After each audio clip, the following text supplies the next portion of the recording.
అందరికీ నమస్కారం. Welcome to BHK education channel in Telugu. So మనం గత వీడియోలో హాఫ్‌మ్యాన్ కోడింగ్ గురించి చూసాం. ఇమేజ్ కంప్రెషన్ టెక్నిక్స్‌లో హాఫ్‌మ్యాన్ కోడింగ్ అనేది ఏ విధంగా వర్క్ అవుతుంది, హాఫ్‌మ్యాన్ కోడింగ్ మీద సమ్ వస్తే ఏ విధంగా ఆన్సర్ చేయాలనేది చూసాము. ఇప్పుడు ఈ వీడియోలో గులుమ్ కోడింగ్ గురించి చూస్తాం అనమాట. సో గులుమ్ కోడింగ్ ఎలా డినోట్ చేస్తామంటే జీఎం ఆఫ్ ఎన్ కింద డినోట్ చేస్తాము.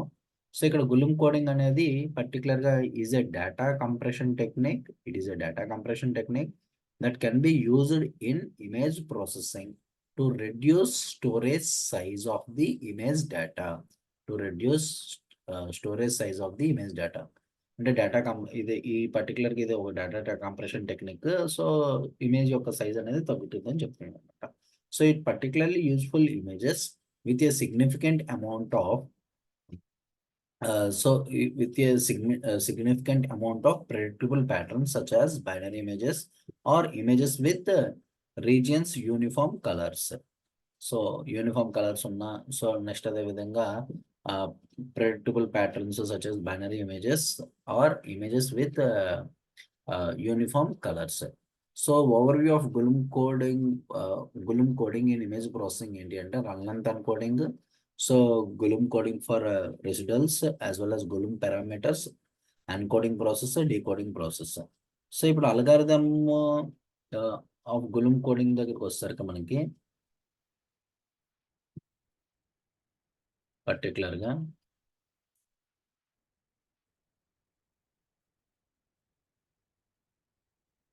ఇది algorithm of Golomb coding.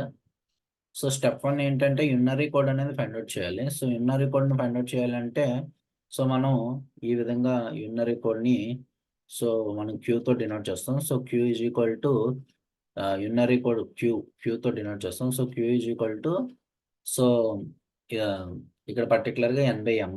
So n/m అనేది floor value. So floor value of n/m. So ఇక్కడ m అనేది divisor. So let k is equal to floor value of log base two m. So ఇక్కడ c is equal to 2 minus m.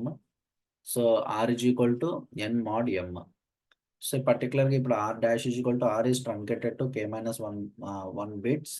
So 0 less than or equal to r less than or equal to c. r is truncated with k bits otherwise. So ఇప్పుడు మనం next step కింద చూసుకునేటట్లుగా అయితే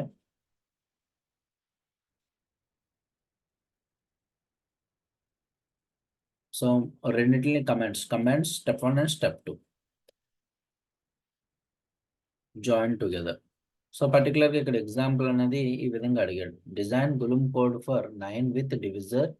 so 4 design Golomb code for 9 with divisor 4.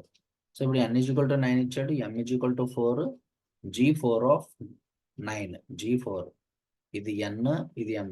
So gm of n కదా. So దాని ప్రకారంగా మనం మాట్లాడుకుంటే g4 ఆఫ్ 9 సో ఎంత. సో అంటే ఇక్కడ మనకి స్టెప్ 1 ఏంటి, ఫ్లోర్ వాల్యూని ఫైండ్ అవుట్ చేయాలి. సో ఫ్లోర్ వాల్యూని ఫైండ్ అవుట్ చేయాలంటే q ఈజ్ ఈక్వల్ టు ఏంటి n/m. So q is equal to n/m. So n/m చేస్తే ఎంత అవుతుంది 9/2. అంటే ఇది అప్రాక్సిమేట్ వాల్యూ 2 వస్తుంది అనమాట. So floor value. సో ఇప్పుడు మనకి ఫ్లోర్ వాల్యూ 2. సో 2కి మనకి బైనరీ కోడ్ రాసుకుంటే సో పర్టికులర్‌గా ఇక్కడ 2 వచ్చింది కాబట్టి సో 2 వన్స్ రాసి దాని పక్కన 1 0 రాసుకోవాలి. దాన్ని మనం యునరీ కోడ్ అంటాం అనమాట. సో 2 వన్స్ రాసి దాని పక్కన 1 0 రాసుకుంటే దాన్ని యునరీ కోడ్ అంటాం. సో ఫర్ ఎగ్జాంపుల్ ఇక్కడ 3 వచ్చిందనుకోండి, 3 వన్స్ రాసుకొని పక్కన 0 రాసుకుంటాం. దాన్ని యునరీ కోడ్ అంటాం. సెకండ్ ఏంటంటే k వాల్యూని ఫైండ్ అవుట్ చేయాలి. k వాల్యూని ఫైండ్ అవుట్ చేయాలంటే ceiling value log base two m. So ఇక్కడ m అంటే 4. సో ఇక్కడ మనకి 2 స్క్వేర్. సో 2 ముందుకు వస్తుంది. లాగ్ బేస్ టు 2 అంటే 1, 2 into 1 2. సో వచ్చింది. So c is equal to 2 to the power of k minus m. So 2 to the power of k అంటే so ఇది 4 minus 4 0. సో ఇక్కడ మనకి c వాల్యూ అనేది 0 వచ్చింది అనమాట.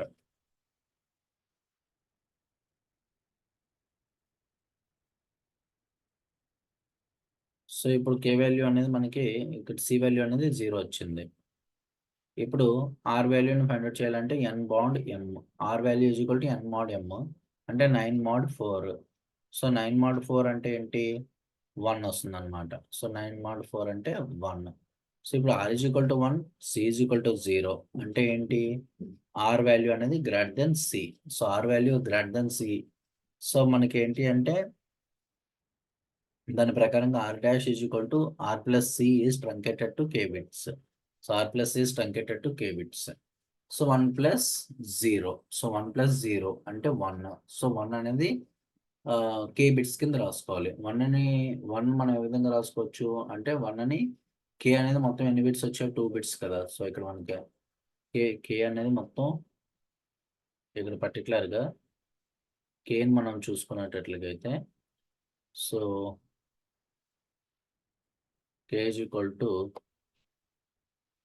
సో మనం ఇందాక ఫైండ్ ఔట్ చేసాం కదండీ! So k is equal to 2 bits. అంటే మీకొచ్చిన ఫైనల్ ఆన్సర్ అన్ని బిట్స్‌లా రాసుకోవాలండి. k బిట్స్‌లో రాసుకోవాలి.